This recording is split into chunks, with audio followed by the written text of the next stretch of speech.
We're thinking in the Chapter 11 context, of course. And so Chapter 11 is a fairly complicated chapter. As a matter of fact, it's the most complicated chapter in the bankruptcy code. And there are some problems that businesses can have in getting a plan confirmed under Chapter 11. So a couple of years back, a subchapter of Chapter 11 was enacted called Subchapter 5. And what it provides is a bit of a streamlined process that makes the getting of a plan confirmed a much smoother experience than in a classical Chapter 11. This is a little bit vague, so let me give you first a couple of aspects of the standard Chapter 11 that sometimes create problems, and then how that is resolved in Subchapter 5. So as I said a little earlier, the big picture goal in Chapter 11 is to come up with a feasible plan that will make the servicing of debt manageable, spread it out over time. We propound a plan, and there's another document that's propounded at the same time called the disclosure statement. And these two are kind of crucial documents in the road to getting the plan confirmed.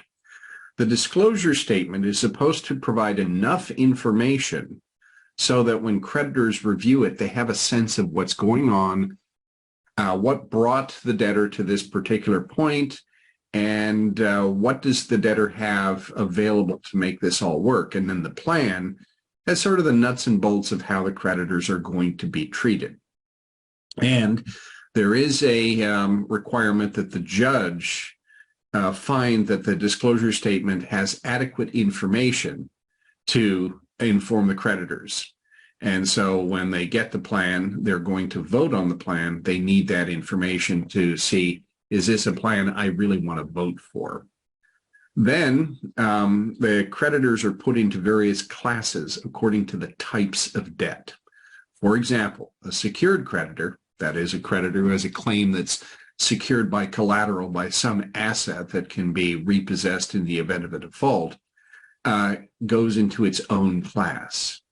Unsecured creditors are broken up into different classes, and there are different ways to do it. In the bankruptcy code, there is a section 507, subsection A in particular, that breaks unsecured debts into different priorities, because not all debts are treated the same in bankruptcy. Congress, in its extremely finite wisdom, has seen fit to give some types of unsecured debts better treatment than others.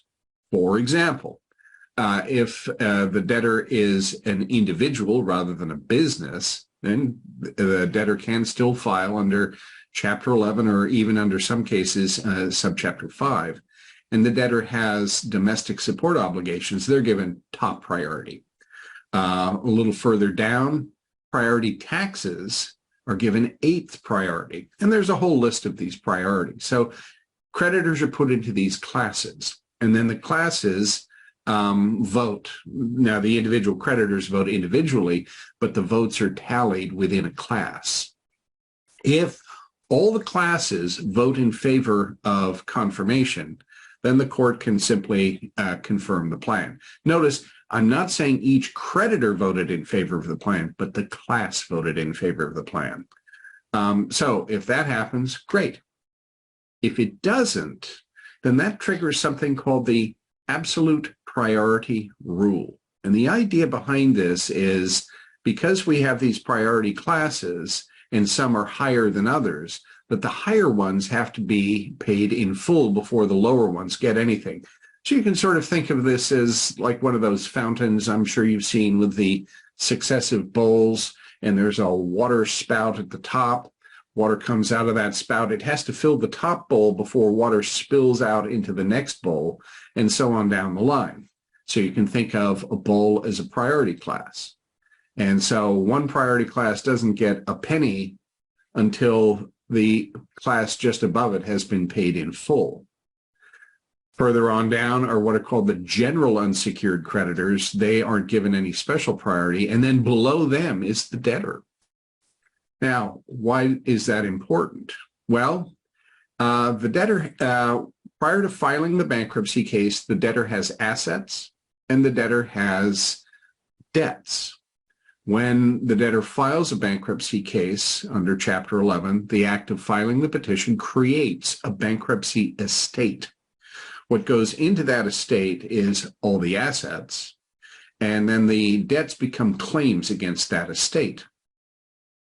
So at that point, all that stuff is in the estate. Now, if the debtor is an individual debtor, the debtor can take stuff out of that estate using exemptions. But if it's a business debtor, no, that stuff just stays in there. If the plan is confirmed with all the classes voting in favor of the plan, great. But if that isn't the case, you can still get the plan confirmed if at least one class votes in favor of confirmation. But if that happens, that triggers this absolute priority rule, which means that unless all the classes get paid in full, the debtor loses everything. That is, all those assets stay in the estate, and the only way the debtor can take them out is by buying them. The phrase we use is the debtor has to add new value, and it's got to be money. And so this can be a very serious problem because if, let's say, you have a business and there are shareholders and the absolute priority rule is triggered, then the value of that stock becomes zero. And so the only way to get new stock is to add new money into the business, which is to be used to pay creditors. Or on the personal level, if there's a personal Chapter 11 debtor, then the debtor can lose all of his or her non-exempt assets. And the only way to get those back is to add new money. So you might end up having to buy back your car if you didn't have enough exemption power to be able to exempt the car. Okay, so that's what happens in a standard Chapter 11. Well, in a subchapter 5 Chapter 11, number one, there's no disclosure statement.